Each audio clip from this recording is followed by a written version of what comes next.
I'm going to solve the mystery of the mystery woman right now. What's he talking about? Either that thing is going to come out here and fight me, or I'll go back there and I'll drag it out myself. Drag what out? Drag it out. What's it going to be?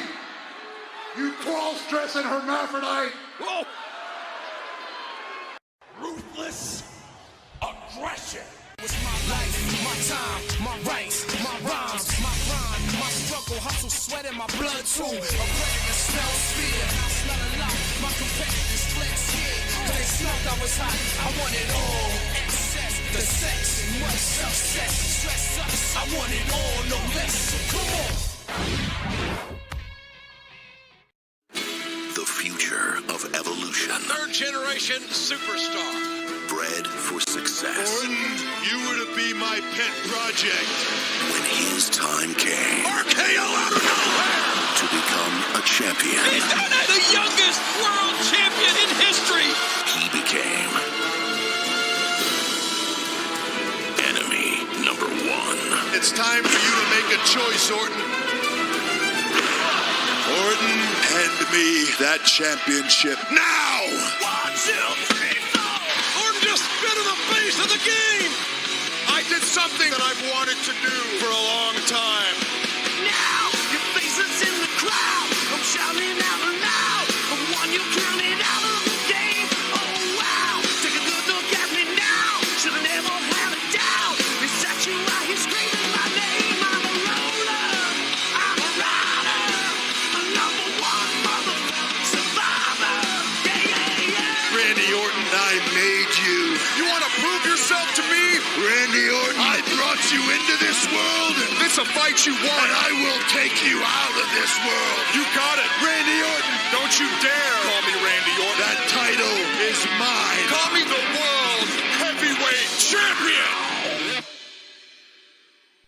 Ladies and gentlemen, welcome to episode 61 of the Arte Era podcast. The only place where we decipher and dictate the era that rose out of the ashes of attitude and delivered us main event to curtain jerker in the space of 4 weeks, as it is time for Unforgiven 2004. As always, I am Dave, and joining me is Big Sexy Michael Rag, still in these quarantine times. How's your tier, by the way? I'm tier 2. How's tier 3? No different. No change around here. It's no different from what I was doing before. I'm working from home still. Still, that's going to go on forever.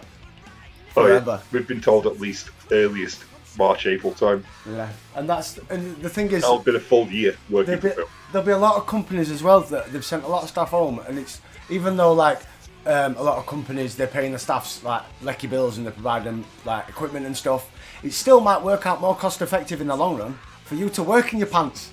Yeah. Do you know what I mean? It's fucking mental. Anyway, before we get on to Unforgiven, how was Bound for Glory? It was good.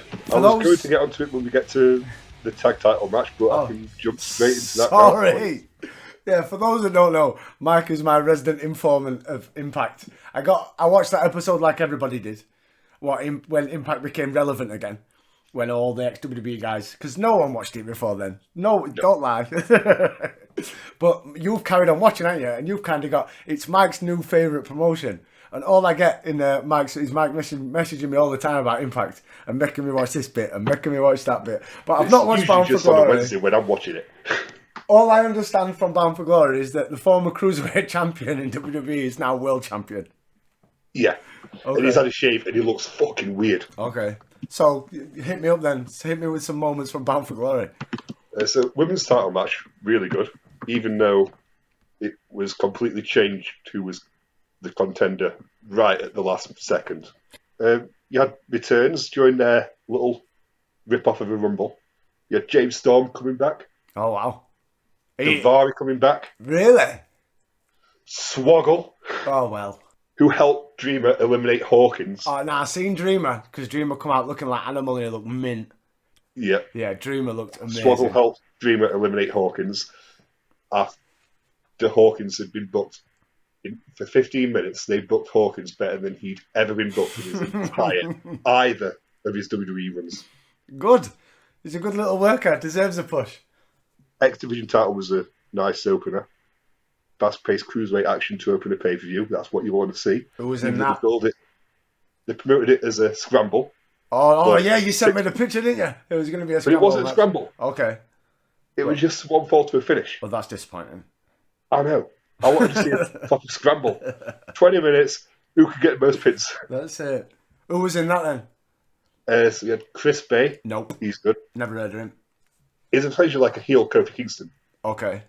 but with lots of tattoos and heel. All right. A badass skinny black guy. Yeah.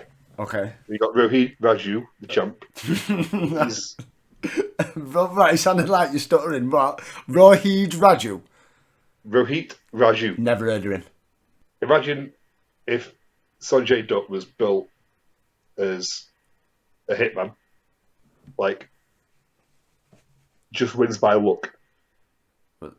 So he's a badass, but he can't get a proper win. Yeah, So you'd hire him as a hitman, and he'd always miss. But pretty much. But he'd shoot for somebody. He'd shoot somebody. He'd miss, but it'd ricochet off a bin, and then hit him in the head. Pretty much, yeah. That's perfect. I like the Perfect sound of way that to guy. describe it. I like the sound of that guy. You also had Jordan Grace. Nope. Oh, is that bird? Aye. Oh well, okay. Yeah, she's that fucking thick, she's badass here. You can see why they put. I know of her. She's a beast. You can see why she'd be wrestling fellas, and she throws them around. Apart from Willie Mack. Who? Like Rodney's dad. No. Imagine Keith Lee we had after her. Oh, okay. Impact sounds amazing. It actually was a fun show. Tag title match was good. Who was in that? Oh, the Thursday. North. The North. Did we have new no? champs. Oh, no. Two-time there. champs. Ebagum. Yes. That match also had good brothers. Ace Austin and Madman Fulton. Nope. That Fulton was in NXT for a cup of coffee. Can't say I'm familiar. That Ace Austin, no, he's really good. He's like 22, I'll take your word for it. 23. But you can tell he's got a big future in business. And then you had the guys who lost the Motor City Machine Guns. I know of them, but everyone knows they are. Alex Shelley got taken out before they even finished their entrance. Always one of them teams that I would wish we would have seen WWE in like 2006-7 Motor City Machine Guns. They're fucking. I always remember was it 2 out of 3 they had with Beer Money. Was it best of 5 or something like that? It's fucking brilliant, absolutely outstanding. Yeah, going back to the Knockouts title. So it was Kylie Rae's replacement was technically it was her friend Susie, who was last time she was on Impact, which was last Tuesday. She was essentially just a lost child. Okay. And then at Bound for Glory, she came out as an undead bride. Nice. Impact Basically sounds a female fucking. taker. How have you carried on watching this? It sounds fucking mental. You know me. I'm fucking mental myself. I'm waiting for fucking Eugene to pop up. Well, I think he might have been part of production crew because they had a backstage segment with Heath and Rhino. So they were talking, and then you heard, "Okay, we'll start again." It's like, we're live, pal. Can we go again? But yeah, if I had to Maven scale Bound for Glory, I'd give it a 3 Maven at most. 3 Maven. And what was the main event? So Rick Swann defeating Versus Eric Young. That's fucking hell. WWE's Cruiserweight division running roughshod over Impact. And now, Raw presents WWE Unforgiven.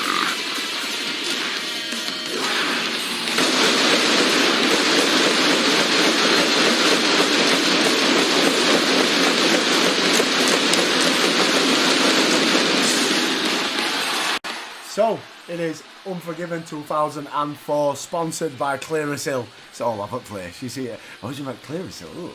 It always just makes you think of grime. It's soap for people who can't wash their face. It's the 12th of September 2004, and we are live from the Rose Garden in Portland, Oregon, which was the first ever pay-per-view from the state of Oregon. Which is, it must have been a weird one where, I know obviously there's a lot of states in America, but WWE, they've been going for a hell of a long time, and they have 12 of these a year these days. It's mad that there's states, even in 2004, that are just getting their first ever pay-per-view. Yeah. I thought it was mental. And then again, we are 2 days removed from my 50th birthday here. So. oh, happy birthday. And also our theme song for this evening is Survival of the Sickest by Saliva. Dave loves Saliva, so we're all fully aware of who this band is. This is probably one of like 8 that I don't have to go, Mike, who are they? I love this song. But when I forgot it was Saliva, because this theme itself does sound very similar to Mob Scene by Manson. No idea what that is. As always, Mike watched on the network. Mike had a runtime of 2 hours, 36 minutes, and 16 seconds. 16 seconds. And I watched the Silver Vision version, which had a runtime of 2 hours and 54 minutes. The DVD also includes some extras, which I'll drop in along the way when the time's right. The DVD, Michael, also opened with a couple of adverts. You got an advert for SummerSlam 04 DVD, available now. And also an advert for Coming Soon, The Rise and Fall of ECW, which was a great DVD. I always remember not watching it on DVD and watching it legally online a few years later after its release, which was a great DVD. But then you got the, was it the hard, it was like I want to say Hardcore Homecoming, but that was the pay-per-view. The production quality wasn't even nowhere near WWE standards, but you got a lot of more honest opinions, where the WWE DVD was very WWE guys talking about in a negative way. So a lot of the times, don't get me wrong, a lot of them... A lot more than TNA Hardcore Justice did. Oh, see, I like that pay-per-view. I did like. I didn't like the blue lighting. I never understood that, but I like that pay-per-view. It's always nice for an ECW throwback, even though you can't use the words, the letters even, ECW. You have to say that hardcore company up north. Now, the DVD cover art, Michael, is like a whitey blue cane. 2003's version was like an orange cane. Yep. So next year, come on, put your money where your mouth is now, $5. What colour is cane gonna be? I'm going red. Alright, so if you say this is blue, I'd say I'd say this is white. Yeah, I'd say it's like a white. So next year's going to be blue. Oh, you got all right. Red, Okay. white, blue. It's orange. Last year was orange. Purple. Now the buy rates. Last Raw pay-per-view, which was Vengeance, that drew, cast your mind back, 240,000 buys. Now Unforgiven 2003. Drew 360,000 buys with a main event of Goldberg versus Triple H. Unforgiven 2004 with a main event of Triple H versus Randall Keith Orton. 239,000 buys. Wow. So not only have we lost 1,000 since the last Raw pay-per-view, that figure is such difference in a year. We say this every pay-per-view, it seems to get worse. I think because Raw's ratings are dropping and dropping and dropping. Raw's pay-per-views. Buy rates are dropping and dropping and dropping. I reckon it'll pick up round Survivor Series. It always does. And then Survivor Series is different though. When we kick on to Rumble season. Unforgiven and No Mercy are just the... Remember, we're still here. We've not finished. We're building to Mania now. That's it. Now, did you watch the Sunday Night Pre-Show? I didn't, but I know we had a match with a certain icon. What, the Mac Militant, Rodney Mack, which was brilliant, going one-on-one with main event Maven in the main event of Sunday Night Heat. 2 Unforgivens in a row. Main event Maven as main evented the main event of Sunday Night Pre-Show. This is... Unforgiven to Maven is what Mania was to Taker. What SummerSlam was to Hogan. What WrestleMania is to Shawn Michaels. Unforgiven Sunday Night Heat is the place to be. Maven gets the victory. The highlight of the match for me was Rodney Mack's entrance. He did the Ric Flair strut all the way, but kind of danced it. Jogged on the spot, but was moving. Very awkward, very weird. I didn't quite get it, but it was quite the facey thing to do. And then they were putting over Maven as the tough enough winner. We're still riding that wave of being, they're not the guy, they should be putting him over as, going one-on-one with the guy that dropkicked Taker out of the Rumble and then had a feud with Triple H. That walked into WrestleMania with the hardcore title and left with the hardcore title. Nope, it's still just tough enough winning main event Maven. So Maven gets the victory, the real streak continues. So the opening video package, it focused on Randy Orton doing his best to survive against Evolution after they all turned their backs on him. The pyro goes off in the arena. The crowd, they're pretty hot coming into this, and I suppose they're going to be if it's their first ever pay-per-view. JR and Jim Ross on commentary, as always, sat on their little fucking table at the side of the stage, and we see the Macarena lads there at ringside. And that opening match of the evening, it's Evolution's Batista and Ric Flair going up against the wrestling purist dream team of Chris Benoit and William Regal. Michael, how did we get here for the first time this evening? So, Evolution, they're Alan's boys. And Regal and Benoit, they're Eugene's best friends. Very true. And Alan and Eugene had been feuding from the Raw after Vengeance because Eugene cost Alan the title at Vengeance. But because Alan's busy in the main event, because of course he is, because opening promo there's only one match on this card, his boys have got to take care of business, and here we are. And here we are. As Ric Flair and Batista make their entrance to the Evolution theme song, Jerry Lawler, he says on Batista, he goes, "Look at this guy. He gets bigger every week." Right. And it's like, he's only going to get had a bit bigger. Of a haircut and all. He's looking slick and ready for a pay-per-view. And the golden pants as well. And main event, look, it's main event gear. It's like everyone's in the Mania gear tonight. Triple H brings out those sexy white boots. Everyone's in main event gear. I like the stage though. I thought it was a bit... So you got the two bottom trons showing who's wrestling, and then the two top trons showing the entrance videos. Yeah, it's one of them that they've used a few times, don't they, going forward, where they'll have Tron set up at various points around the stage, but you don't see anything apart from like the match graphic of the person that's wrestling. Michael, Chris Benoit from main event into curtain jerking in the space of a month. Yeah. Well, what else could really open the show to get the crowd going? The ladder match. Other than the IC title. Yeah, the ladder match. Yeah, that's what I would have used. That would have got me hot. But then... But you can't use that as an opener. I think I would, you could have just gone with the Divas, fuck it, and get that out of the way. To be fair, I didn't mind the Divas match. Bullshit, you're lying. This is one point we're going to argue. It was we'll get onto that in a bit. Michael, we got a WWE.com exclusive on the DVD, which was Batista and Ric Flair backstage at the Raw before Unforgiven.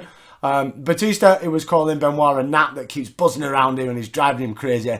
And then he kind of stopped his train of thought and went, "But tonight, Triple H is going to win the world title." And then he asked Todd Grisham where he got his shirt from. Where did he get his shirt from? I don't know. I stopped the DVD extra. Right, Mark.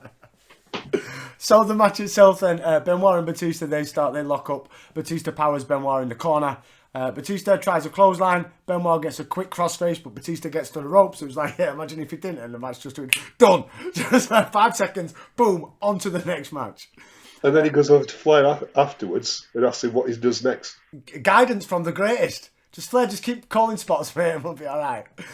So Batista, he follows Flair's advice. He goes low, and then he throws Benoit into the corner. Benoit back with a dragon screw and tags to Regal. Batista, though, cheap shots Benoit and then gets a headlock to Regal. T-bone suplex, though, by Regal and a quick cover for one. Tag to Benoit, he chops Batista, but Batista comes back with some big right hands and a chop to Flair. And it's like, yes, these cunts are going to chop the fuck out of each other. Chop City, baby. Yeah, Benoit goes to the corner, chop. Benoit now chops back and forth. Flair, Benoit, woos all over the place. Fucking brilliant. Flair off the ropes, but he's back dropped and then nailed by Regal. Tag to Regal, and he's in with some stiff looking lefts. Regal can throw a punch. Tag to Benoit, more chops. Flair punches at nothing and does the flop. It was just a matter of time on how many chops. It's his favourite spot. Do you reckon it's one of them where he's got like a trigger inside him and you've got to hit like 25 chops before he'll flop? Do you like it's playing... Kind of like building your finisher on SmackDown. Yeah, or like playing one of them arcade claw grabbing machines where you know that machine's got to have so much money in it before that claw will close that tiny little bit more. Like a bandit. Exactly like a bandit. Tag to Regal and a knee drop to Flair, but Flair gets back up and a good old thumb to the eye. Chop block and Regal's down, and then we get a kip up by Regal and a shoulder block to Flair. It's like, Regal is on it this evening. This is his main event. Near mind opening the show. Regal's like, I'm back on pay-per-view. I'm not with Eugene anymore. I'm doing a kip up. I'm not babysitting Eugene. That's it. Tag to Benoit. More chops to Flair. Flair, though, begs off. Benoit kicks away. More chops by Benoit, and now a side headlock by Benoit so everyone can catch a fucking breather. Everyone's back of their hands. I know behind their chest, their back of their hands, but on the front of their hand, the palms must be stinging at the minute. Because every cunt's been chopping fuck out of everyone. Apart from Batista. Apart from Batista, I ain't chopping no one. I imagine a chop from Batista would be pretty rough, because he's got some big fucking arms. Oh, yeah. Kadumph.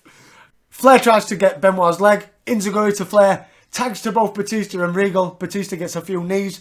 To the corner. Batista misses a clothesline. Tag to Benoit. And then the double team Batista. And now Benoit's in control. I thought it was one of them very back and forth matches. Like, no one... It didn't really have that vibe at this stage anyway. Where you had... They're going to beat down on Benoit for a while. Or beat down on Regal. And get to that hot tag. Yeah, there wasn't really any face in peril. No, not at all. It was just Chop City, baby. We get a takedown of sharpshooter attempts, but Batista escapes and then kills Benoit with a mean clothesline that only gets a 2 count. Tag to Regal. He kicks at Batista, but Batista takes Regal to the Evolution corner and Flair chokes him out with a tag rope. It's like Flair's just such a master of... Like, you don't get tag ropes, even in 2004 where tag ropes are still a thing. You don't get every tag team that work in a tag rope. Like, but you'd always get Ric Flair to do it and you'd always go, "Oh, you bastard." Really, but Benoit is arguing with the referee. Stop arguing with the referee. He'll turn around and see it. Stop. Do you know how many times over the years I've screamed at my TV? Just fucking stop arguing with him. We get a neck breaker to Regal that gets a 2. Clubbing forearms by Batista, and he drags Regal to the apron and elbows his throat. Tag to Flair, chop block again. Figure 4 by Flair, but Regal tries to fight out. He's dead centre in the middle of the ring, in trouble. The crowd gets excited for the first time really tonight, and it was weird because are they getting excited about Evolution potentially winning? Benoit goes wild on chops and punches. Backdrop to Flair, snap suplex, nails Batista off the apron. German to Flair, German Batista, another to Flair. It's hat-trick of Germans. He then cuts his throat. Diving headbutt. Sharpshooter though, which still puzzles me why that's the last thing. Why not just go for the pin off the swan dive?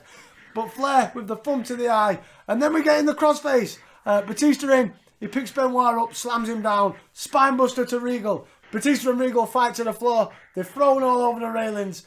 Flair tries the figure 4, but Benoit turns it into a crossface. And finally, Flair taps after 15 minutes or so, which was quite the hot opener for me. It was. I was a bit concerned that was the one they were going to go with the opener, but the hot tag, as soon as Benoit came in off that hot tag, hoo-wee! Germans all over. The crowd fucking loved it. Benoit is still over as fuck. He's still a cunt. He's over as fuck, and it puzzles me why he's gone from main event into curtain jerker. But is that the reason why he's gotten curtain jerker? It's like a main event. Having the boys this early in the show makes me think that there's possible shenanigans later on. Oh, 100%. Straight and look at this! Good. Oh, look at the power! Good grief! And that is strength. Have you ever seen anything like that? Now look out! The Arn Anderson spinebuster by Batista, almost breaking Regal in half. I mean, Batista just came in the ring, reached down and lifted up Benoit right out of that crippler crossface like it was a feather. And Batista wants to fall. Oh no! Batista just introduced to the ring post. Batista still up. Oh, Batista all the way to the concrete on the outside. Oh, this is bad. Get up, Batista. Somebody better check that ring post. Figure 4 time for the Nature Boy. Oh, this is good. And steps in. Wait, it's countered. Wait a minute. Benoit with a counter. Benoit with a counter. The crippler crossface. No. And Flair taps out. Flair had no choice. Flair had no choice. Here are your winners by submission, William Regal and Chris Benoit. It's like walking to the gallows. You know the end is near when Benoit hooks that crippler crossface on any opponent. So, how many Mavens then for our opening contest? I'll give it 2.5. I'll give it 2.5, yeah. It was steady. Nice little opener. Yeah. Got the crowd where you needed them. Boring at times, but once Benoit came in with the hot tag and the chops. Oh my God, the chops. Chop City was amazing, and the end sequence, German to Flair, German to Batista, 2 more to Flair. That was brilliant. And that counter from the figure 4 into the crossface. Not really seen that before. Trish and Christian, they're talking about Tyson, and Christian says that Tyson is a problem solver. But Trish says, tonight, I'm the one with the title defense, not you, motherfucker. He's my problem solver, not yours. Which is fair comment. Christian's been gone for ages. He's my bodyguard, not yours anymore. After I win the Intercontinental Championship, you never know when I could get attacked backstage or in the parking lot or whatever. See, the point is that Tyson is my problem solver. Mine. Oh, excuse me, I think I remember you saying, Trish, if you have a problem, Tyson will be there to solve it. Yeah, you said that. Yeah, you did. I don't remember saying, did I say that? You know, it doesn't even matter. You know what? I'm the one who has a title to defend tonight, okay? Plus, apparently, I have a lunatic mystery woman that I have to worry about jumping me from behind. Believe me, it won't be the first time someone got you from behind. And what is that supposed to mean? What do you think it means? Yeah. You know what? Why don't we let Tyson decide? Fine, Okay? fine, ask him. Tyson, do you have a problem escorting me to the ring for the last time? Well, You know what? Before you answer that, let me just say that after my match, maybe you can come to my dressing room later and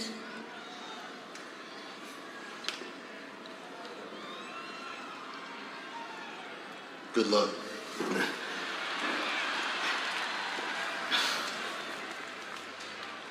she is a slut. Trish, though, she mentions that some nut is running backstage with Victoria, and this lunatic woman might attack her from behind. But then Christian delivered the money shot, and he said, it won't be the first time that someone's got you from behind. It's fucking brilliant. Trish, Yeah, I like how Trish persuades Tomko to choose her over Christian.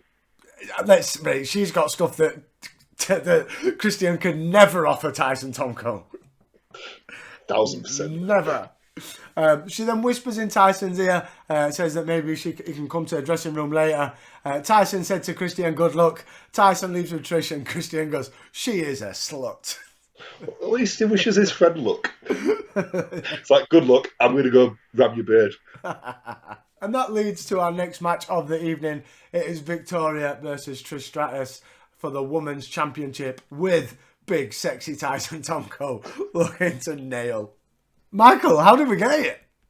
So, because of the Diva Search bollocks and injuries, we didn't get a women's title match at SummerSlam. Instead, we got some dodgeball bollocks in which the non-WWE Divas beat the actual WWE Divas, who should be, technically, they should be world-class athletes. We know this is always the case. Anyway. And because of that, Trish and Victoria got into an argument after the loss. Then the next night on Raw, Victoria kept getting a bit of help from this strange red-headed woman. Lita. And JR and King have no idea who the fuck it is. But you can clearly tell. It's Lita. And the fans in the arena can clearly tell. That it's Lita. And because Trish and Victoria had a feud 2 years ago, they're now having another feud now, but with the roles reversed. With Trish as the heel and Victoria as the face. Exactly that. And that's how we're here. And the sarcastic side of the night was spotted during Victoria's entrance. I heart Victoria's dancing. You lying. lying. I'm assuming it's sarcastic. It's gotta be. Well, people are turned on by mysterious things. So the match then, we get a lock up after talking a bit of bollocks. Victoria with an arm drag, takedown, roll up, gets a 2. Trish though bails to the floor and gets a bit of advice from Big Sexy Tyson. We get kicks by Trish. She sits on the top rope and pulls Victoria's hair and chokes her. The ref tries to break it up. She drops Victoria when the ref gets to about a 3. Victoria slaps Trish. Press slam by Victoria into a gutbuster, which was a great move. I feel like Dean Malenko or Perry Saturn or someone used to do that style of move. It's a great move. Victoria, she's one of them. Great arsenal of moves. Oh, she's got a great, exactly that. Took the wicked out of my head. She does. She's so different compared to just the basic suplex and body slamming. She uses moves that divas. I'm not saying women's wrestling, because women can wrestle even in 2004, but WWE divas can't. Right. So for a diva, she's fucking brilliant. Trish, she gets sent to the floor. Victoria goes up top, but Tyson picks Trish up and saves her. It's Big Sexy Tyson, who's definitely banging tonight. Victoria to the floor, slams Trish into the barrier. Back in the ring, Trish is able to send Victoria into the steel post. Hits a version of the abdominal stretch when they're laid on the mat. Hooks the leg. Trish covers and gets a 2. Trish picks her up by the hair, slams her down, covers, gets another 2. Headlock by Trish. Victoria gets to her feet, fights out, off the ropes. Big spine buster. Gets Trish another 2. Trish pulling out moves from the Rock. A long 2 count there. Yeah. Headlock again by Trish. Victoria tries to get to her feet again. Elbows, sends Trish into the corner. Big shoulder block. And then a TKO into a side slam by Victoria, gets a 2. And then the wiggle moonsault, that gets a 2. Victoria gets a headbutt and then a plancher onto Tonko. Go on, just take out Big Sexy Tyson. Get him all sweaty and ready for Trish. Victoria back in, Stratisfaction by Trish, and the match is over. Tyson, he chokes out Victoria because why not? And the woman in drag saves Victoria as the crowd chants Stevie, Stevie, Stevie. So the winner... She's a stunt granny. So the winner after about 8 minutes, still your women's champion, Trish Stratus. Very effectively. And boom, Victoria. What's she doing? The hot cross body over the top on Tonko, and I don't know. Tonko can't believe it.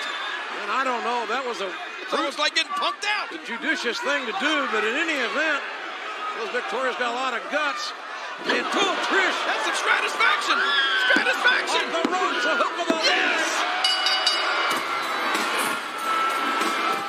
Here is your winner and still the WWE Women's Champion, Trish Stratus. Well, this is a great win for Trish, but I gotta say, Victoria brought this on herself. She had things going her way if she hadn't have gone after Tyson Tonko. What was she thinking? I don't know. You make a very valid point there. It was one of Trish's best matches. I was like, ever? Or at this time? 2004 stuff. I don't know. I'm not saying of all time. It was alright. I'm going with the timeline that we're on. I'm not comparing anything that we watched to what it is now. So how many Mavens for Trish versus Victoria? 1.5. I did it. Yeah, I bang on agree. But, Victoria saved Victoria it. Some amazing moves. Yeah, Victoria's brilliant. And when she got sent into that ring post, you just hear her scream, "Oh my god! Oh my god! Oh my god!"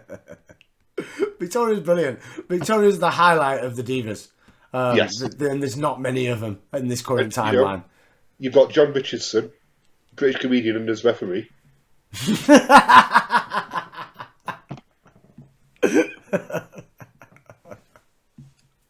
I knew you'd like that one. Very good. Tyson Tonko, he then does a promo complaining about the mystery woman and asks the cross-dressing hermaphrodite, which I'm working out, to come to the ring. JR, he calls it the worst kept secret in the business. Lawler tells him to play along with it, and JR's like, all right, I agree. Who is this woman? And the mystery drag woman for impromptu match of the night against Big Sexy Tyson Tonko. We get a slap by the drag woman. Tonko, though, drops her. Tonko kicks away, and we find out it is Stevie Richards. Oh, my God. Spoiler alert, it is Stevie Richards. I never saw that coming. No, not at all. Tonko strips Stevie down. This is a pay-per-view. And I'm just about to say, Tonko, even if I say his fucking name right, strips Stevie Richards down to his bra and panties. That happened on the pay-per-view. Tonko yells at Stevie, slaps him about, and the crowd are shitting all over it.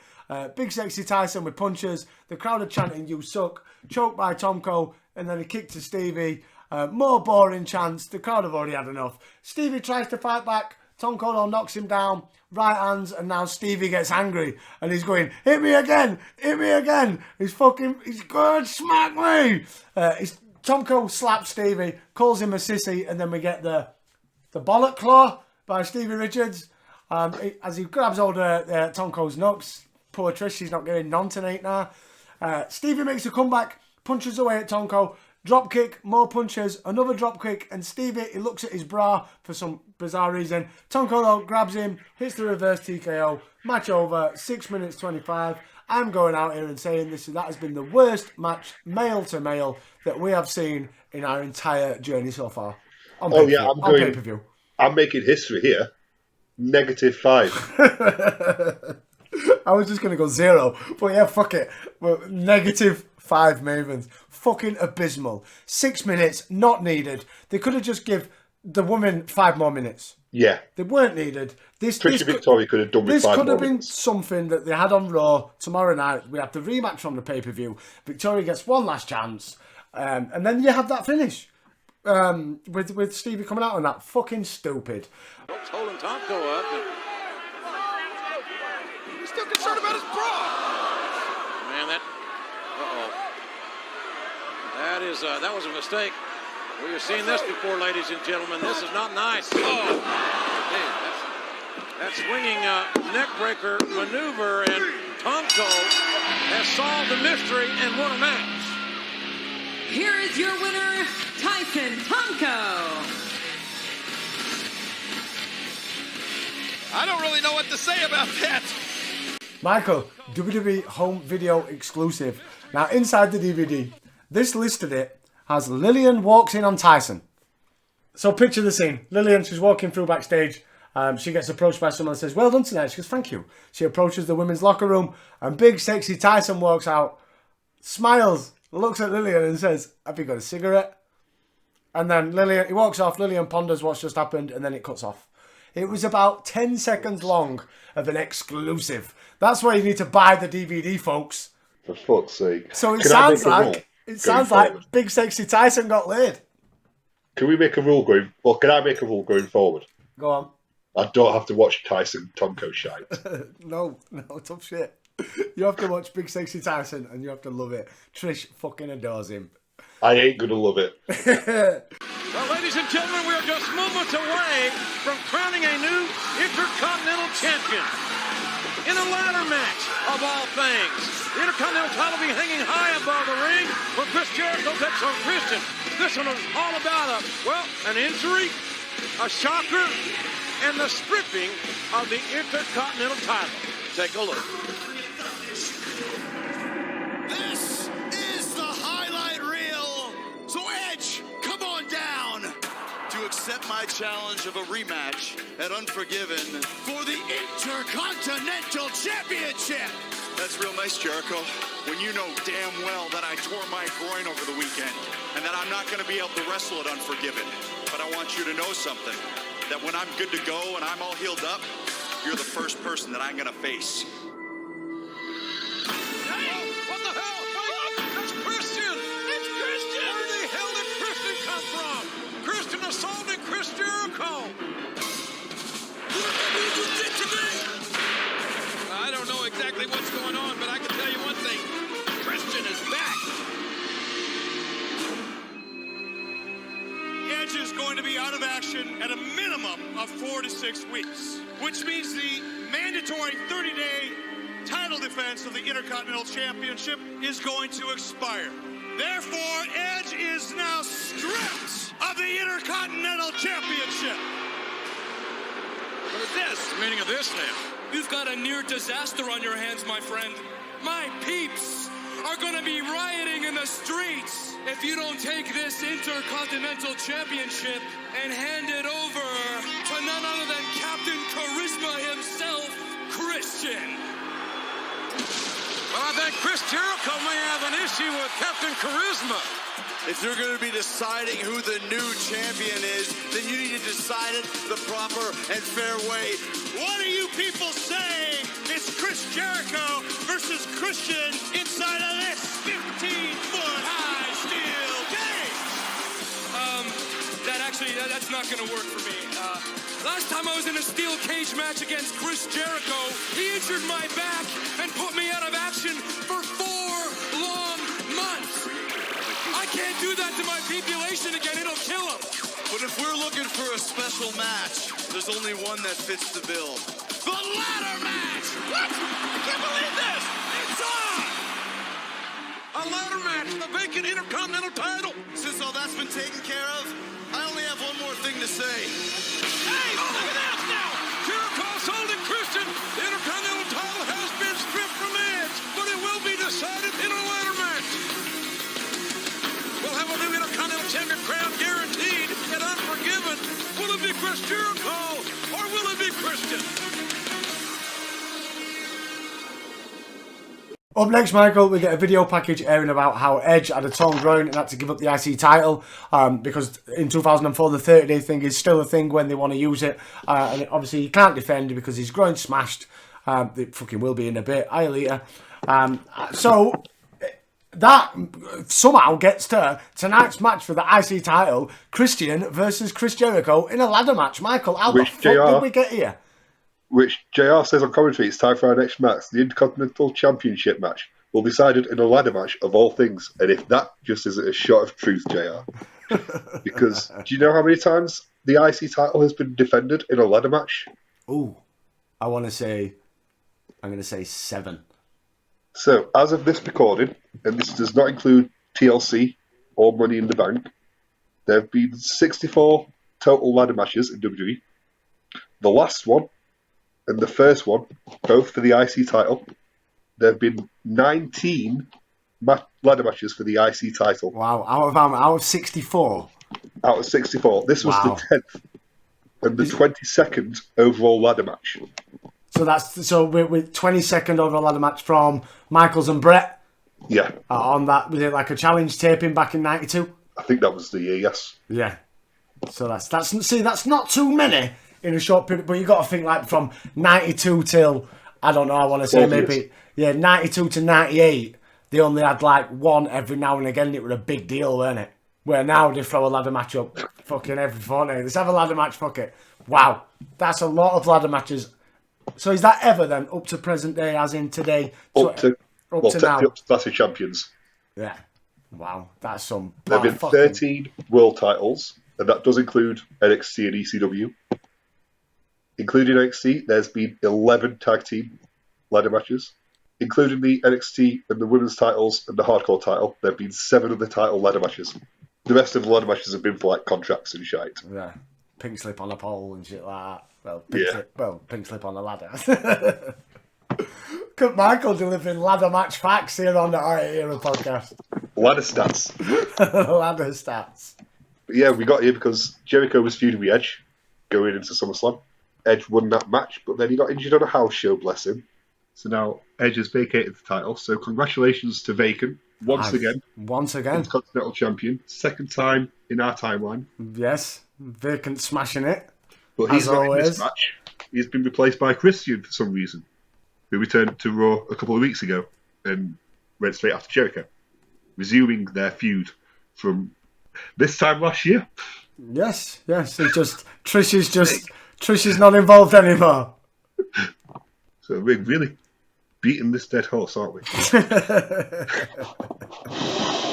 It all started about $1 Canadian.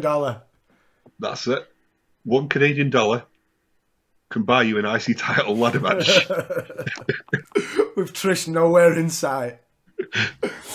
So the match then, we had a fuck ton of ladders dotted around ringside. I thought, some ladders are going to break this evening.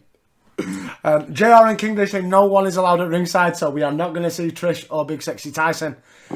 They stare down, talk a bit of bollocks, then Christian slaps Jericho, clothesline by Y2J, and then a suplex to Christian, back suplex, and Jericho kicks away.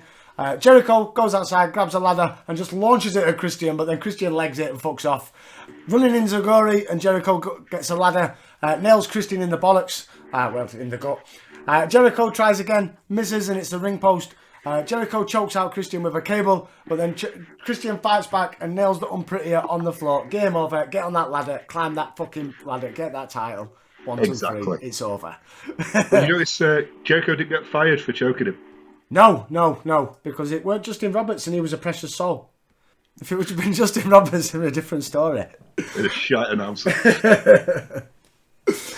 Jericho, he looks to be out of it. Christian grabs a ladder into the ring, starts climbing. He had the belt, but Jericho stops him. Christian throws Jericho face first into another ladder. Christian picks up a ladder, sets up in the corner, wicks Jericho, but a reversal, and Christian ate a whole ton of fucking ladder. Kaboom, he smashed into that. Even JR says his barbecue sauce can't make that tasty. It's a great personal plug. Go check out our back catalog if you haven't already. Okay, now. Jericho with the ladder throws it on Christian. Jericho sets up the ladder and Christian reverses him, tosses Jericho face first into the ladder. Christian makes his way up, sets the ladder between the top and middle ropes, catapults Jericho, and he smashes face first into that ladder. Now, it's one of them spots that I've always, how can you not stop yourself from twatting that ladder?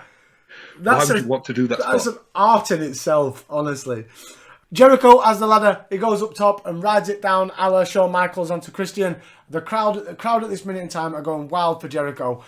Sets up a ladder in the corner. Christian tries to punch, but Christian sends Jericho into the ladder, and Jericho is stuck with his knee on the ladder, which looks fucking awful, like in a trio woe sort of position. Yeah, beautiful position. But it just feels horrible. It looked like it killed. Yeah. Christian charges, rams into Jericho. Christian has a ladder, sets it up, starts climbing. Jericho, though, favouring his knee, taunts Christian, and Christian comes back down. What a fucking idiot. What an idiot. Grabs a ladder, Jericho with the drop kick. Obviously playing possum. There's no wrong with that leg. Bulldog by Jericho into the ladder, which quite clearly you saw Christian having none of it and put his hands cleanly down in front of him. Jericho, he sandwiches Christian in the ladder and then smashes him over and over and over, which is another gnarly spot. It was like at this point that it just kind of popped in my mind that this match reminds me a lot of Jericho Benoit. It doesn't remind me of a TLC. It doesn't remind me of an Edge and Christian ladder match. It's like Christian's playing the role of Benoit, where it's more of an aggressive use of the ladder and not just flipping and flopping and diving off it. Well, we do get that wall spot. We get the walls of Jericho on top of the ladder, just like in Rumble. That's it. It was. I think before that moment happened, it made me think about it. Then once that moment happened, it was like, oh, So that's exactly what they're going with. We're going to use this ladder as a weapon and not as just a platform, so I can keep jumping off you. And we're not going to use any tables or anything like that. It was up to this point. It was just ladders. Lion Soul, but Christian wasn't there. Jericho again grabs his knee, but Christian with the ladder nails Jericho in the head, and then Jericho goes to the floor. Christian sets up ladder, climbs it. Jericho is slowly getting up. He climbs the ladder. They start fighting, and then Christian is holding on to the title, and Jericho knocks him off. Jericho grabs the ladder, nails Christian straight with the ladder. The belt, though, it's still up there. It was like he wasn't holding on to the belt. It was more holding on to the ring that had the belt. Why don't just hold on to the belt, because gravity is a thing, Christian, and it kind of work. Just a little bit. They always hold that ring. They never hold the belt. That's it, yeah. Just hold the belt, man. Just drop. You've been the champion. Christian with the ladder again. They climb up. They fight on the ladder. And as you mentioned, we get the walls of Jericho. So a tarantula variation thing on the top of the ladder, which it looks like it hurts for everybody involved. More so the guy receiving it more. No, that's the main thing. Oh yeah, but I suppose it's got to be one of them spots where they've kind of worked the perfect angle out, so it's just the right amount of torque where it doesn't hurt. Because why would you want to do the spot if you're legitimately going to be bent over backwards on a ladder? Yeah. Christian falls to the mat. Jericho, he almost has the belt, but Christian sends him crashing to the mat and onto the ladder arse first. Dude, fucking, that's got to hurt. I've You can tell the way Christian scurries over to him. Yeah, that's got to hurt. That ladder should have bought Jericho dinner first. So the finish, Christian, he gets a massive ladder, sets it up, climbs it. Jericho sets up a smaller ladder. They smash it out on top of the ladders. The belt's swinging like fuck. They grab each other and they both go crashing face first onto the mat. Jericho's first up, goes for the belt again, and this time grabs it. So at just over 23 minutes, your new Intercontinental Champion, Y2J Chris Jericho. Got that right. Watch this. Listen as both of these men land. And they landed almost head and face first. No way to break their fall. Jericho's trying to gut it out here with the Intercontinental title on the line. Jericho, can he get it? Jericho trying to unsnap the Intercontinental title. He does it! Jericho does it! And Chris Jericho's the new Intercontinental Champion. Here is your winner and the new Intercontinental Champion, Chris Jericho. Boy, you talk about two men that paid the price here tonight at Unforgiven. Jericho and Christian have done just that. But it's Jericho who's going to leave the new Intercontinental Champion. Four maidens. I think the finish was a little rushed due to Jericho getting raped. Yeah, by a ladder. Getting sodomised by a ladder. It's got to That's fucking my only hurt. criticism. It's got to hurt. Yeah, I thought it was If it had gone a little bit longer, because the finish did seem a little bit rushed. It's like, my arse, I can't walk. I think the Call issue it is... early. Yeah, I think the things with ladder matches, though, for me, is that, as you mentioned in your little ladder stats, we've seen a hell of a lot of these, even up to now in 2004. Yeah. So it's hard to kind of really change things up and try new things, unless you're going to start jumping off each other and doing hurricanranas off it and all that jazz. But this just had a lot of mean, hard fucking bumps with the ladder. It was purely how the ladder match used to be used, where, especially like Razor were never going to do a big splash off top of ladder, but if he were to swing that cunt like a baseball bat, he were twatting Michaels in head with it. Do you know It's what like that one when Big Show and Jericho team against DX. Yes! Yeah, you ain't ever going to see Triple H. Yeah, ain't ever going to see Big Show climb. No, never. But unless it was that Money in the Bank that time when he had that extra big ladder for Big Show. Which I was fucking brilliant. It was great. Massive ladder. Moving on then. We go backstage with big sexy Todd Grisham. He wants to talk to Kane and he's got a sexy... What do you reckon to Grisham? We're gonna... Michael, shirt watch, Grisham. Sexy purple shirt. Well, I was more confused that Kane's got a locker room. Surely his locker room would be the boiler room? Maybe. But does Mankind still live down there? Mankind's not there anymore. He's in the boiler. He could be in the boiler room. But for the purple shirt, I'd have to give it a 1 Maven. 1 Maven for Grisham's sexy purple shirt. It don't suit him at all. No. I'm standing by, hoping to get a word with Kane before his big match with Shawn Michaels, which is next.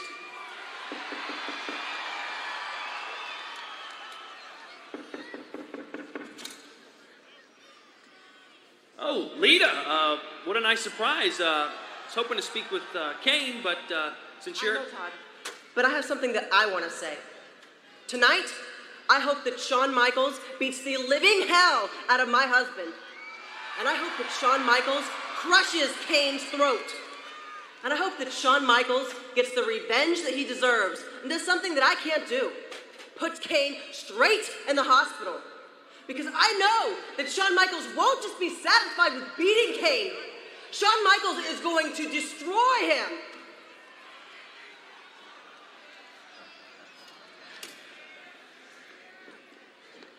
Isn't my wife so supportive? Since you like to give me surprises, I've got a surprise for you. Eric Bischoff just made this match with Shawn Michaels. No disqualification. You see, no matter what my wife wants, I'm going to destroy Shawn Michaels. And my wife, Lita, is going to be right there at ringside to watch it all. Because what happens to Shawn Michaels tonight, it's our fault. Isn't it, partner? Now, give your husband a kiss for good luck.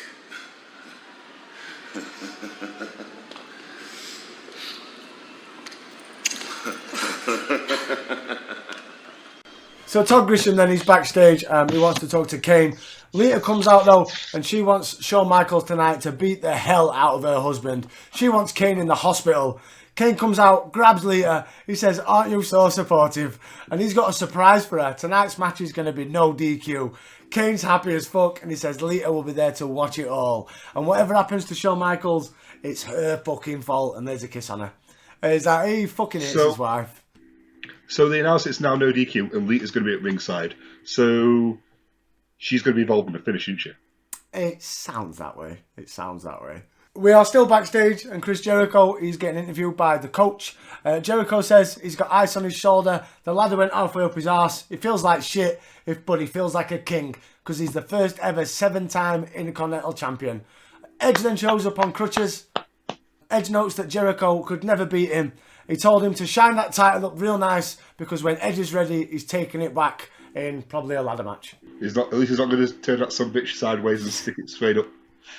Well, this room now. the lad has ripped him a new one. But I did like how it showed us Portland, and there was a nice rainbow, nice September rainbow in the Portland area that night. Which is a great fucking lead up to the next match. It must be. Well, to show it. Up next is Kane with his blushing bride going up against the returning to pay-per-view heartbreaking Shawn Michaels in a no disqualification match. I will feast on the fear of the innocent, for that is the sweetest taste of all. There's one thing that I've always craved but never had, an offspring.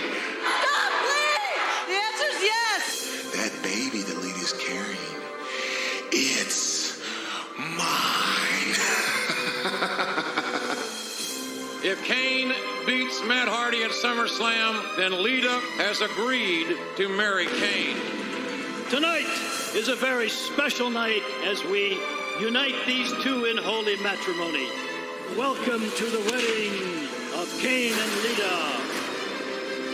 Lita, you are now my property until the day you die. Kane, I want to make it clear that I love, and I will always love, Matt Hardy.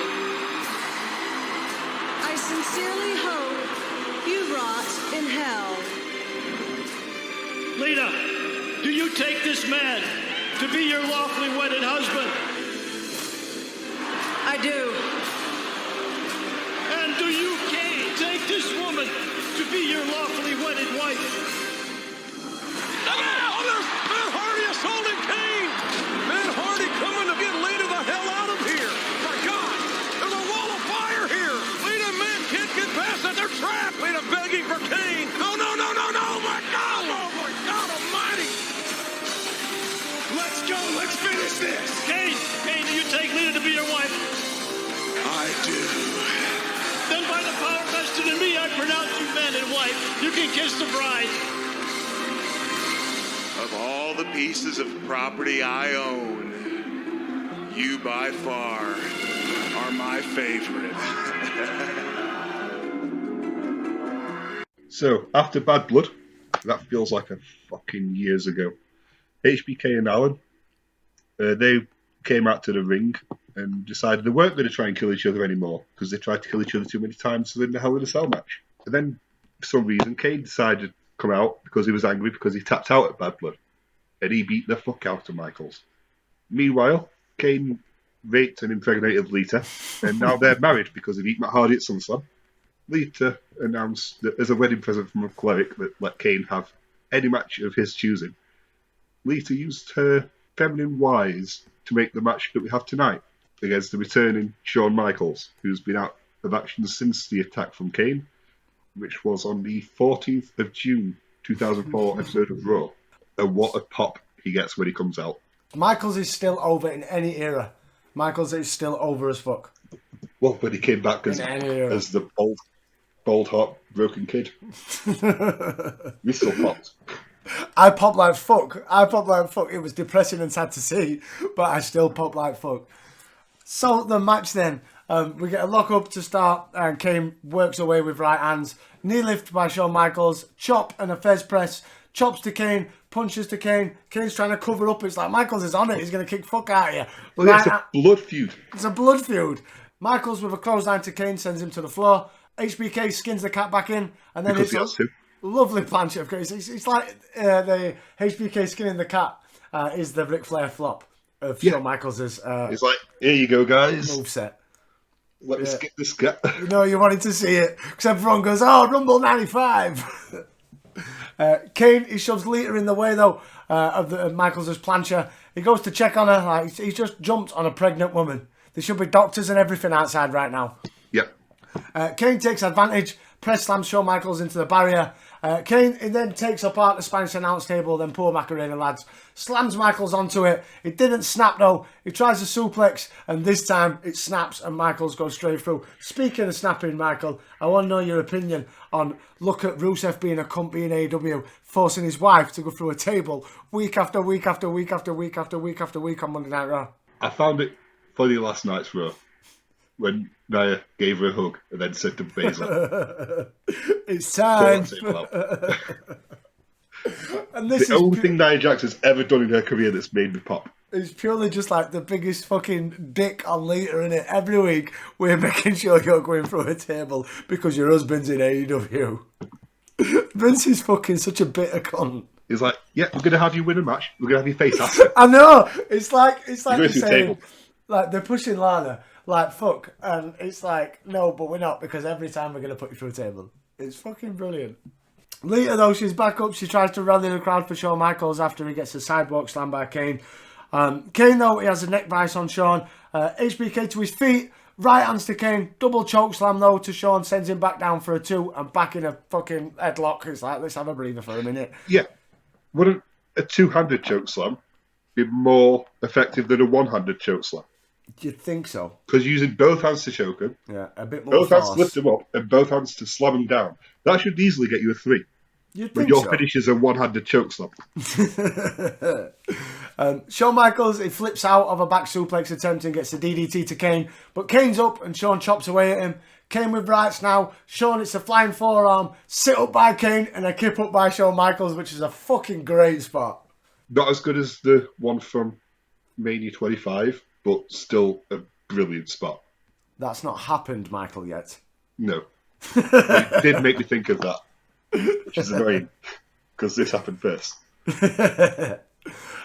Shawn, he goes head first into the steel steps, and Ric Flair would be proud. Busts him wide open. That is It's quite Flair Appreciation the cut. Night. That is quite the cut. Back in the ring, Kane goes for a chair.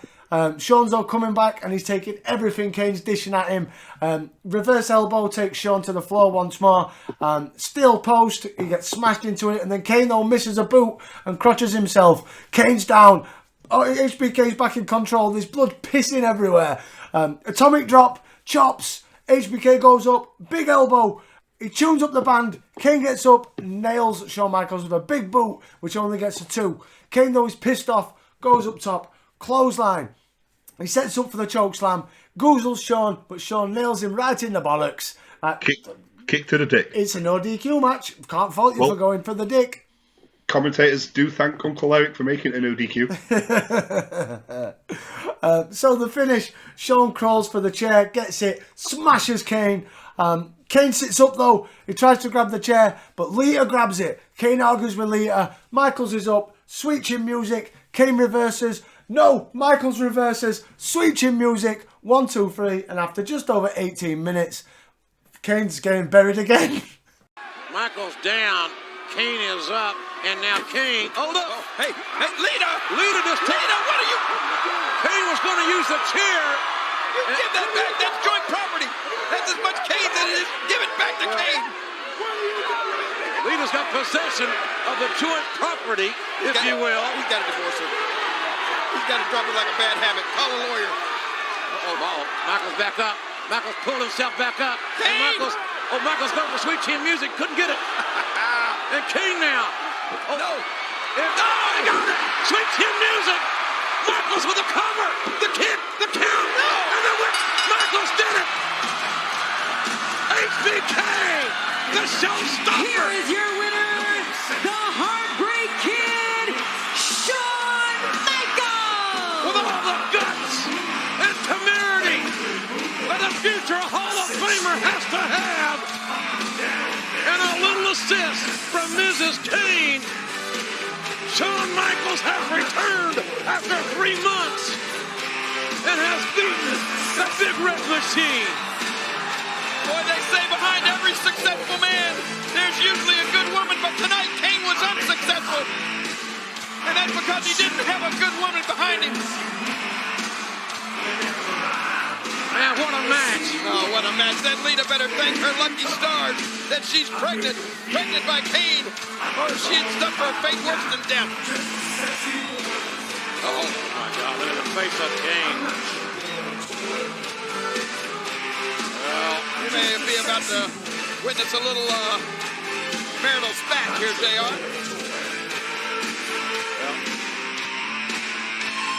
Kane looking at that chair because he was going to use a chair on Shawn Michaels, and Lita pulled the chair out of the ring, made sure that didn't happen.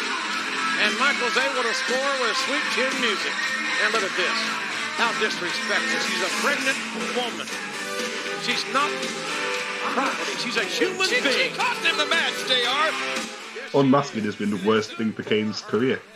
No. He's only beaten two people on pay-per-view. I'd not say it's the worst. I'd say it's top 3, along with Katie Vick, and with what's going to happen next when he starts like getting sympathy. The face. Oh, yeah. The face. The rapist becomes the face. The face sympathetic rapist. Yeah, I give that a 2.5, 3 maybe. Oh, 2 for It was me. a decent match, but it didn't really need that no DQ concept, apart from that one chair shot Michaels did. The table bump. Yeah, but the table bump would happen in a normal match anyway, and that's happened and not been a DQ. The chair shot would have happened if there was a ref bump. Yeah, and into the steel steps happens all the time to bust people open. Yeah. So yeah, no DQ. Needed a table. Michaels needed to put Kane through an actual table, not an ounce table, or something like that to make it no DQ. Or Lita bring, I don't know, some brass knucks in or something like that. Or Lita with a low blow to Kane when he goes for the chokeslam. Bang in front of the referee. Yeah. Yeah, something like that. Something that you need that stipulation for that moment to happen. She runs in when Kane's going for the chokeslam. He grabs her by the throat as well. And then her and Michaels both kick him in the dick. Yeah, something along those lines would be perfect. After the match, Kane is pissed off, grabs Lita, drags her to the back, probably just gonna fucking do her in again. Getting twins. And then we get a promo. We've been getting these promos on Raw. Shelton Benjamin is coming/returning. I didn't know he'd gone away. Yeah, we said this. Are you ready for the return of Big Shelts? Knowing where it leads to, yes. We go backstage. Todd Grisham is with Triple H. He says Orton is like everybody else, a regular guy. He says he maximised Orton's potential and made him from nothing into something. He says everyone gravitates towards Triple H. He picked Orton up to be great and he made him that. Triple H says Orton is not as good as him though, and Orton owes everything to Hunter and he knows that, and tonight he beats Orton because the title is more important than life itself. He says Orton spit in his face, people loved it, which the crowd go yay, but tonight he says he will win the title because I am the game. Well, every wrestler should feel that way about the world title. He adores the world title. He loves the world title more than he loves his missus. 100%. Yeah. 100%. But every wrestler, if you're a wrestler, your main goal should be world champion. Oh, 100%. And Alan was telling the truth. He did teach Orton everything Orton knows, but he didn't teach Orton everything that Alan knows. Oh, did he teach Orton how to do the high cross body though? Probably. I don't know. We'll find out on the Hunter Games. Well, there is that. Look at you, another plug. 3 in 1, baby. Up next then, it is your tag titles. It is the reigning defending champions, Sylvan and Robbie, the Bellends, going up against Rhino and Tadgers, the Buzzgore Express. Michael, how did we get here? So, over the summer, Rhino was teaming with random wrestlers each week to face the Bellends, one being Sergeant Slaughter of all fucking people. Yes. Then Tajiri teamed with him 1 week, and they thought, yeah, this is working. Yeah, this is working for us. But then they didn't get a tag title match at SummerSlam. Then they decided to keep the feud going for some reason. And here we are. In your crowd luller of the evening. So we open, as usual, with the Bellends singing Oh Canada. Well, the Bellends. Sylvan singing Oh Canada. Sylvius singing his heart out. But Rhino and Tadgers are having none of that, fucking racist bastards. Sylvan and Tadgers, they start, lock up. Sylvan shoves him off, lock up again. Some nice mat work and a few reversals. Like, go on, Sylvan. Wrestling god. Tajiri, though, gets the advantage. Chops to Sylvan, reverses an arm drag, gets another. Sylvan takes Tadgers down, and then Tajiri takes Conway down with an arm drag. Tag to Rhino, he beats down Conway. Big back body drop, goes for the gore, but Conway ducks goes to the outside, Conway with a cheap shot, single arm DDT, and then a tag, and back in comes Sylvan. Chinlock by Sylvan, and the crowd are starting to get behind Tadgers. Conway, though, he's back in, chokes Tadgers over the rope, slam to Tadgers, and Conway gets a 2. Covers again for another 2 count, and then the crowd begin to chant, USA, USA, USA for the Japanese guy. Fucking love it. Yeah. And Conway's actually from like Oklahoma or somewhere. They're chanting for Conway. We want Conway. The future NWA champion. There is that. The former conquistador. Exactly. Tajiri fights back. Ed scissors to Conway. Stiff kick to the face and a tag to Rhino. Sylvan's also in. Rhino takes both men down with clotheslines. Conway to the floor. Shoulder charge by Rhino and a belly to belly gets a 2. The finish comes with a spinebuster to Sylvan that gets a 2. Conway makes a save. Double flapjack to Rhino, but Tajiri's in. He nails in the bollocks again. Another dick shot. 2 matches in a row, dick shots. Go, go, go. That only gets Rhino a 2 as Conway saves Sylvan. A flag shot by Conway though. Sylvan covers, and just under 10 minutes in quite a basic, and as you said, quite the shit match. You're still tag team champions of the Raw brand at the LaBelle Ends. And Tajiri, those kicks. Right in the heels. Not up those thighs. Dot your eyes if you know what I mean. And there's a kick for you. Rhino, was there a tag? I thought Rhino. No tag, but there's a flag. Oh, look out. Tajiri trying to be. Oh, look at the shot. And Tajiri. Oh, my. That's one way of saluting the flag. And the door! The door by Rhino! And it's going to be over!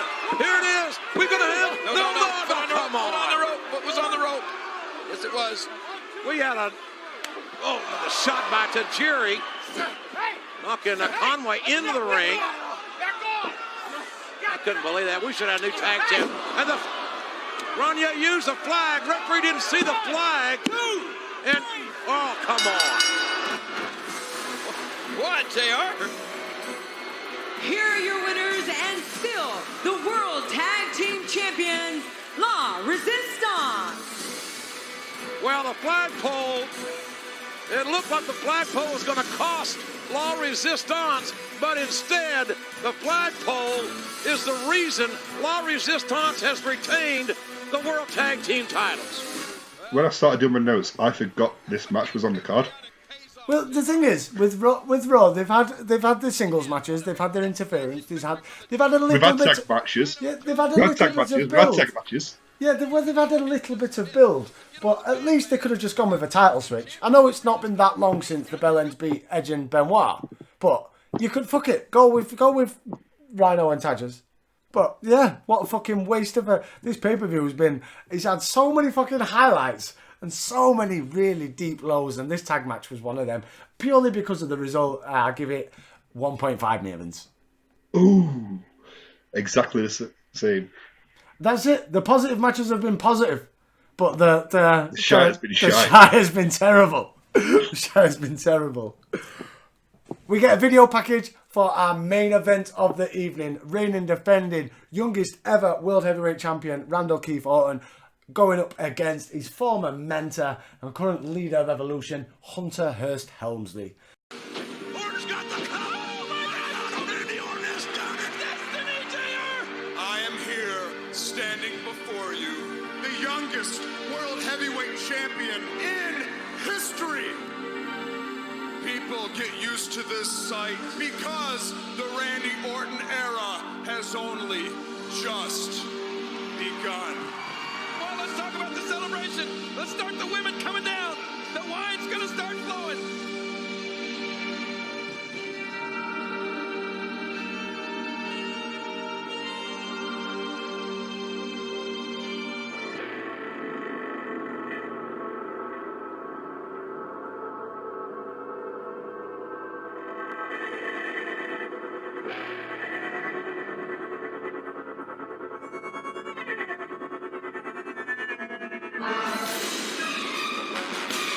Orton made a choice. The choice was to take the World Heavyweight Championship. And the beating that you took was a consequence of the decisions that you made. But it was just a warning. Randy Orton, you can walk to this ring right now and you can put the World Heavyweight Championship in my hand. You were the guy I was gonna mold. I chose you to be the guy to take my place when I was done. And how do you repay me? I made my own decision and I spit in your face. 1, 2, 3, 4. Do you see this? He spit in my face. I want Randy Orton's ass. You're gonna get it. And Unforgiven for the World Heavyweight Championship. I'm the one you thought that you could erase, but a predator that's faster than the food that it chased. You fall off the horse you brought to the race. I'll be the one who's flying by you, kicking in your face. And right now, your face is in the crowd. I'm shouting out loud, the one who counted out of the game. I'm a roller, I'm a rider, I'm number one motherfucking survivor. Yeah, yeah, yeah. Come on. The team, thanks to Randy Orton, has upset the game. Randy Orton, I brought you into this world, and I will take you out of this world. I'm a roller, I'm a rider, a number one motherfucking survivor. So move over, I'm a driver, and I'm high, and I'm a getting higher. Yeah, yeah, yeah.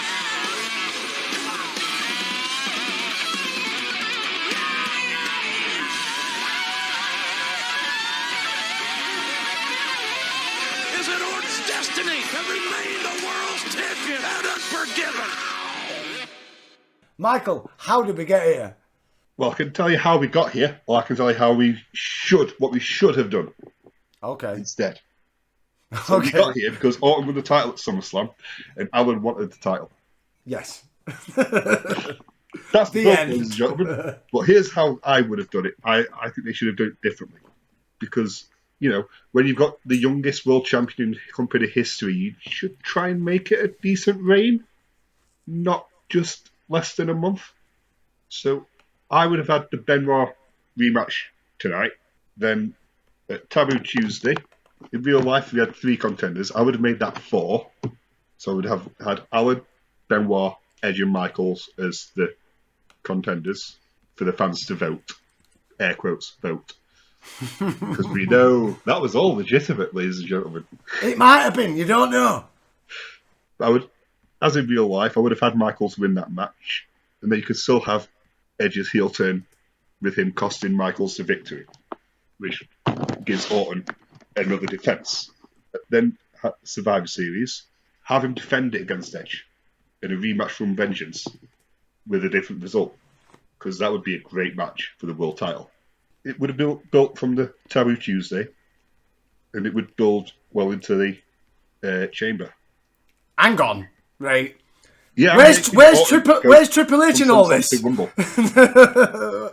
And then Triple H wins Rumble? No, have Batista still win Rumble at the New Year's Revolution pay-per-view, whatever it's called. Have Edge, Benoit, Jericho, Batista, Triple H, and Orton, and then keep Michaels as a special referee because that's what they did in real life. Have Benoit and Allen start, then Orton, then Jericho, then Batista, and then just before Edge comes out, Benoit goes to hit the headbutt on Allen, but have Orton save him with an RKO out of nowhere and eliminate Benoit. Have Batista be eliminated by Edge after a spear, and Orton and Allen do nothing. They see it happen, they don't stop it. Because they know that Batista is a big lad, he can take him out. Have HBK hit a super kick on Allen, and then a lion salt from Jericho that eliminates him. Orton eliminate Jericho straight away with an RKO. So you've got Edge and Orton as your last 2. And this builds 2 future stars as well. Edge miss a spear, go through that plexi sheet, and then Orton RKO to retain. And then next night on Raw, that's when you have the thumbs up, thumbs down betrayal. After Fucking hell. Orton beats Edge in the main event or something. Or beats Benoit or Jericho. And then that starts to build what's the build now to Unforgiven. Yeah, but have that at Rumble. Nope, there is no way Triple H would allow that to happen. Not in a million years. That is far too many months from Triple H being away from the world title picture on Monday Night Raw. But you build your future. But it's not about building future stars, it's about the game. But, am I right? Is that what they should have done? Maybe-ish. I don't know if Edge has been the person that I would have picked to... I totally understand and get where you're coming from with building the future stars, but I feel like there's a bit more mileage left in Edge, Jericho, Christian, IC title stuff yet. But obviously, it all depends how long Edge is going to be out for with the groin. I think he's back in a few weeks. It should be all right then. But yeah, give me Edge versus Christian in a ladder. No, we've had one. Hell in the Cell with a ladder. You've got to climb the ladder that's on top of the cell. You've got to climb the ladder to get through the cell first. Whoa, we're getting in WCW territory now. So it is main event time then. It's Triple H versus Randy Orton. Triple H is wearing them sexy WrestleMania white boots. Yeah, where were they at SummerSlam? World title picture, wasn't it? Because it does only wear in the main event, I've noticed. Yeah, I ain't getting sexy white boots fucked up against Eugene. Fucking Eugene. Like fuck, white boots are staying at home. You could tell Orton's world title reign was over when he got to the ring and there was no more pyro. Even though Orton's shower pyro, we've mentioned before, it does look brilliant. It is main event pyro. Definitely main event pyro. So the match then, we get a stare down, they circle each other and then they lock up into the corner. Ref makes a clean break. It's like, this was supposed to be a blood feud, is it not? It does give him that cheeky slap. So Orton, he slaps Triple H, as Mike just said, and then we get a lock up again. Orton, though, he takes him down, leg scissors. Triple H escapes. They do it again with some really nice mat work. It was like, action. This is supposed to be a blood feud. Triple H escapes and Orton fucking slaps the taste out of his mouth again. Crowd, they're getting behind Orton strongly. Always one of the things that got me, because you read a lot of the backstage reports about Orton's run wasn't really over as being world champion and stuff at this young age. Where, I don't know, every time I've seen him, the crowd are behind Orton. Yeah, I think they it's really just... are. Triple H, I want to be the world champion again, baby. Yes. The crowd are hyped. Orton spits at Triple H. Orton with right hands. He backs Hunter into a corner. Reversed by Hunter, and Hunter with the punches now. Orton slams Triple H into the opposite corner. Backdrop, snapmare by Orton, and then a high knee drop gets a 2 count. Triple H, he fights back into the ropes. Hunter elbows Orton in the face. Right hands by Hunter, and now Orton with some more of his own. Like proper smashing. Every time they do hit shots on each other, both men can throw great punches as well. Even Orton at such a young age, he throws a great punch. So they do look like every time they hit, they look stiff. Yes. Where you know they're not in the fucking slightest. We've always said this about Orton. He gets it. Oh, it's in his blood, isn't it? And congratulations to Randy. We're recording this the week after Hell in the Cell. 14th time. Man, smashing it. So now Evolution, combined reigns of 50 world titles. Wowzers. Evolution is certainly no mystery, is it? NWO, eat your heart out. We get forearms by Randy. European uppercut takes Triple H down. Hunter, though, goes behind and gets a chop block, and then they're both down. Triple H, he drags Orton into the corner. He tries to smash Orton's leg off the post, but Orton pulls Triple H into the post. Back in, drop toe hold, knee crusher onto Randy Orton. Triple H, it's all over the leg. Such a technical fucking genius. Drops an elbow onto the leg, drags Orton into the corner. Jump on if he's no legs. That's it. He can't get you RKO if he's got no wheels, reckon. Rams Orton's legs into the steel post. He tries it again, wraps the leg round the post. Chop blocks by Triple H. Orton, he tries to fight back, gets onto his feet, into the corner, but Triple H is again working over the knee. Orton's trying to punch back, but Triple H is fucking kneeing him into his knee. He back down again. He said, "Come on, Orton, you motherfucker." Drops an elbow on his knee, wrenching back on it. Orton, though, uses his other leg to kick away, which it always fucking baffles me that wrestlers all of a sudden realise, hang on, I've got another one here. Let me use this leg that he's not beating up. Yeah, you've got one perfectly good leg that's not being worked on. Triple H, he goes for the figure 4. He pulls back. Orton looks like he's fucked. Tries to escape, but Triple H has got it locked on. Like, this was like nearly about 4 minutes he had him locked on this. Orton reversed, but then he rolled over again, grabbed the ropes, pulled him back. Cheers for making my finish look weak, brother. Orton, though, finally reverses it. Triple H gets the ropes and the ref breaks it. Ebner and Triple H argue. It was like such an attitude era throwback. And then Triple H chop blocks the leg again, back onto the leg. More stiff shots, but Orton counters. Triple H goes flying into the turnbuckle. Both men are fucked, and Triple H has busted open. Flair Appreciation Night. Telling you. Every time Michaels and Triple H are on a pay-per-view in separate matches, they try and outdo the Flair in each other. I'm going to bleed more, motherfucker. I'm going to bleed more. Triple H, he goes off the ropes and a power slam by Orton gets a 2. Thumb to the eye by Orton. Everyone's learning off Flair. And then a drop kick to Triple H gets a 2. Orton with right hands. Triple H kicks the left leg. Orton goes for a DDT. That gets another 2. Triple H, though, locks on a sleeper hold. Nanites for Orton. But no, he gets a sleeper of his own. Triple H, back suplex. Triple H is up now. Climbs to the second rope. Eats a big boot. And we get a Ric Flair flop by Triple H with Randy Orton getting back to his feet. Yeah, why did he go up? Triple H always famous for going up top. Yeah, shooting star. Phoenix Splash. Yeah, it's top rope Phoenix Splash. Randy Orton goes up and he hits the main event crossbody, which only gets a 2. Clothesline to Hunter. They go to the floor. Both of them on the floor now. Orton's punching away at a blooded Triple H. Hunter's sent into the steel post. Rolls him back in the ring. Hunter off the ropes. Net breaker by Orton gets a 2. Triple H tries to get up. Orton tries the RKO, but Hunter shoves him off. And the ref is sent to the floor for that always going to happen ref bump of the main event. Yeah, and it's Hebner, so you know it's going to be a long bump. Oh, he goes 9 nights for a long time. He's taking his full nap. RKO by Randy Orton, but here comes Nate. Orton punches away, takes him to the floor. Here comes Big Dave, beats down Orton, but Orton moves and Batista hits the steel post. He's fucking all over Evolution. He's got him in his back pocket. Orton all over Triple H, but Triple H goes for the boom in the bollocks. Both a lot of dick getting kicked tonight. A lot of dick getting kicked tonight. Both men are down, as is the referee. Here comes the coach in a referee's shirt. Yeah, of all people. Of all people.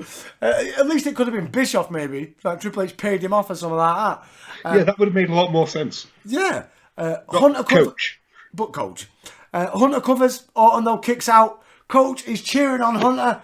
Orton, though, he knocks Coach out. Batista back in, though. Big spine buster. Triple H covers, but Orton kicks out. Triple H is pissed off at Coach, yells at him as the big Randy chants start to pick up. The arena is well behind Randy Orton now. I'm not having it. Not having it that he wasn't over as world champion. They was fucking well over. They want to see Orton retain. They don't want to see another Triple H reign. No, yeah. I think that's probably more the thing.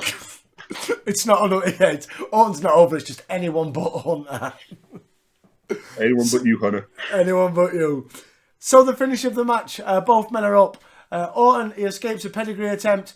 RKO to Coach. Flair with a chair. RKO to Flair. Batista's in. Low blow to Batista. No RKO for Batista. Triple H, though, crawls for the chair. Kills Orton with it. Every fucker's down. Triple H picks Orton up. Pedigree onto the chair. Batista throws the ref in. 1, 2, 3. And your new World Heavyweight Champion, The Game. A normal service has been resumed on Monday Night Raw. With a referee not even in sight. Oh my God! What a sickening thud! The young world's champion just got his brain scrambled by the #1 contender with as wild a chair shot as you'll ever feel, ever see, and especially ever hear. Orton motionless. Oh God, this is... Are you telling me this is what's going to... There's no referee. We got to get a referee. Is this how Unforgiven is going to end? With Triple H scrambling Orton's brains? And now what? I don't know. Hell, this has turned into a handicap match, King. Sanctioned by the general manager. I think Triple H wants to put an exclamation point on this. No, don't do this. Yes! Oh, God! The pedigree on the steel chair. Orton's head driven viciously into that steel chair And Triple H getting rid of the evidence, but there's still no referee.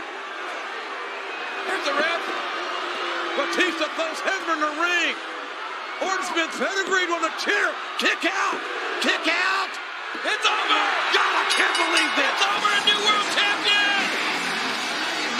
Here is your winner and the new World Heavyweight Champion, Triple H. The actions of Evolution were absolutely criminal. This turned into a damn handicap match. Flair, Batista, the referee, and look at Triple H. The man of destiny. He can't. No, he's the man of destiny, JR. It was Triple H's destiny to win here at Unforgiven and become once again 9-time world champion. But come on. For God, you gotta be realistic. Think about this. Big Show sending Coach down. Right. That was wrong.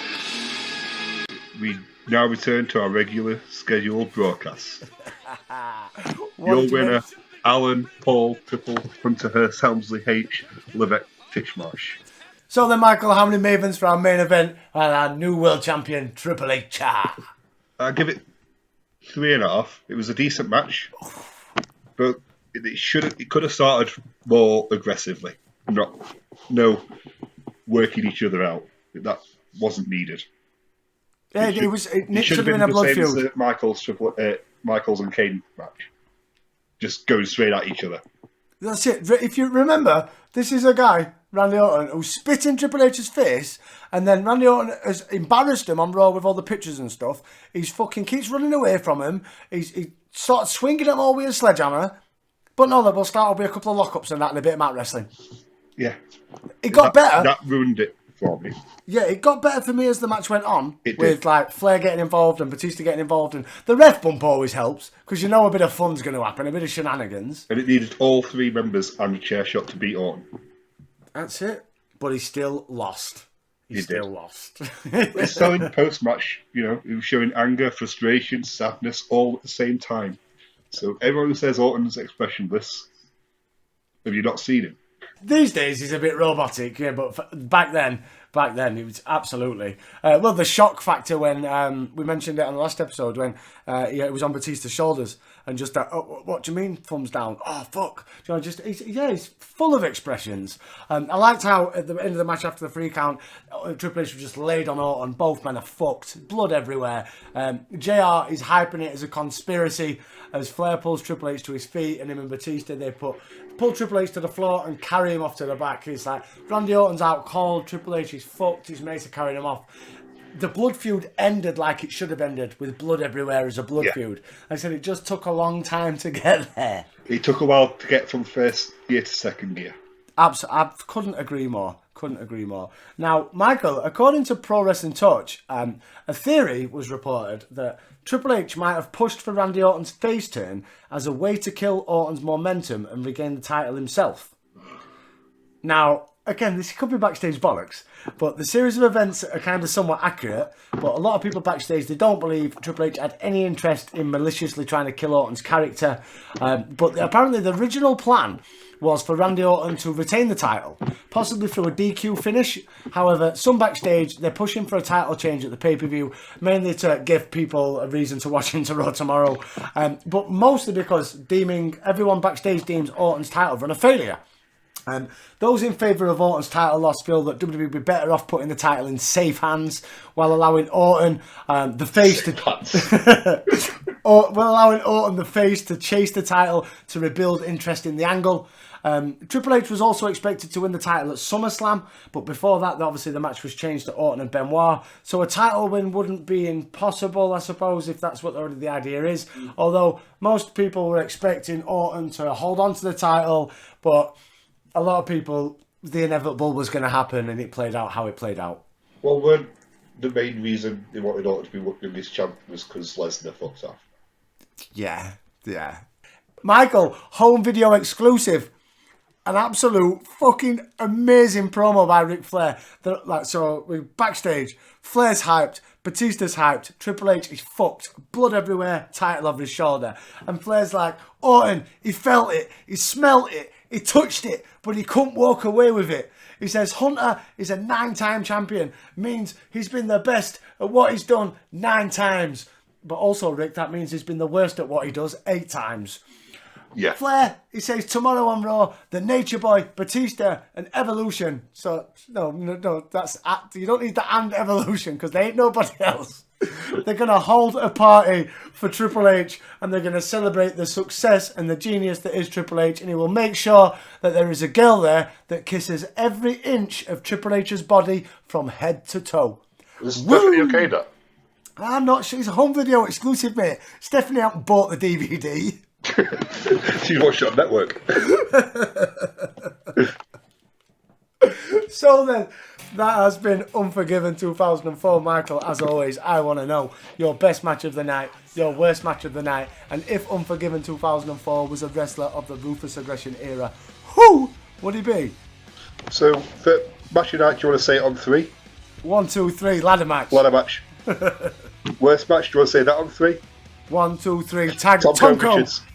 And we're going to say tag match, and I forgot about Tom Cole then for a sec. It was that how much that match didn't fucking bother me at all. I completely forgot about it when I'd spoke about it half an hour ago. You don't need an unadvertised match on a pay-per-view. There, I disagree. You can if done correctly for a reason. This had no reason. This was only used. This was a bad heat skit. Yeah, it was only used to reveal who the mystery woman was, which they could have done that on Raw tomorrow. On heat. Or on just not at all and just left it run for years. Years, Stevie Richard keeps coming out and JR at King like, who the fuck's that? Yeah, so, for Superstar. The wrestler, I've gone for a team. VJC.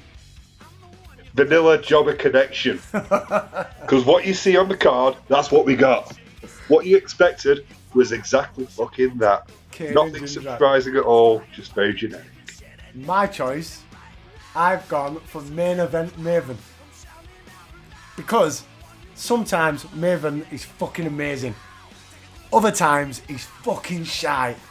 And that's exactly what Unforgiven 2004 was. Well, it was a part of Vanilla Jobber Connection. It was just a jobber on Raw at that time. All these new guys that were just no good.